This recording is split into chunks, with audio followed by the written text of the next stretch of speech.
મોતની ટક્કર। બસની નીચે આવી રિદ્ધિ।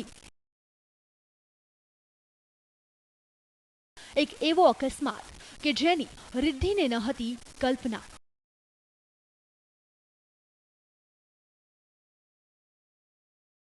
અકસ્માત જેને જોતા જ બચવાની કોઈ શક્યતા ન લાગે।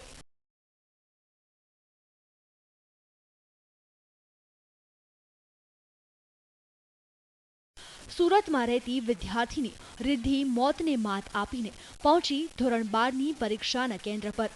હોસ્પિટલના બિછાનેથી 2 દિવસથી જ મુક્તિ મેળવ્યા છતાં રિદ્ધિના મોં પર દેખાયો આત્મવિશ્વાસ અને દ્રઢ મનોબળ।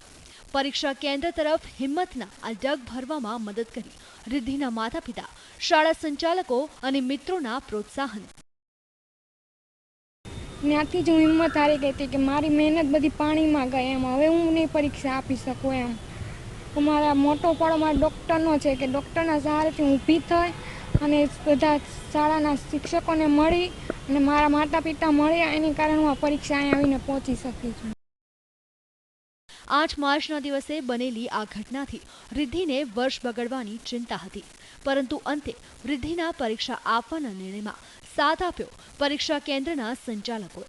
રિદ્ધિના માતા પિતાએ શાળાના સંચાલકો સાથે વાત કરી અને રિદ્ધિ સરળતાથી પરીક્ષા આપી શકે તે માટે શાળાએ ખાસ વ્યવસ્થા ઊભી કરી। એ વાલી મને 2 દિવસ પહેલાં મળ્યા હતા કે અને એમ બાળક એવું કહેતું હતું કે મારે આ પરીક્ષા આપવી કે નહીં એમ, એમને શંકા હતી। એટલે વાલીએ કેન્દ્રની મુલાકાત લીધી અને એ મુલાકાતમાં મેં એમને વાલીને ખૂબ 10 મિનિટ 15 મિનિટ સુધી એને સમજાવ્યા અને કીધું કે તમારું બાળક છે એટલું જ અમે મહત્ત્વ આપીએ છીએ, અમારું બાળક છે, આ વિદ્યાલયનું બાળક છે। એની પાસે સિવિલ સર્ટિફિકેટનું પેલું સર્ટિફિકેટ નથી, એટલે અમે લેખિતમાં લઈ અને નીચે પણ વ્યવસ્થા કરવાની એમને ખાતરી આપી છે। સુરતના આ પરીક્ષા કેન્દ્ર પર અનેક વિદ્યાર્થીઓ પરીક્ષા આપવા આવ્યા હતા, ત્યારે રિદ્ધિની હિંમત અને આત્મવિશ્વાસ પરીક્ષા આપવા આવેલા અન્ય વિદ્યાર્થીઓ માટે પણ પ્રેરણા બની ગયા।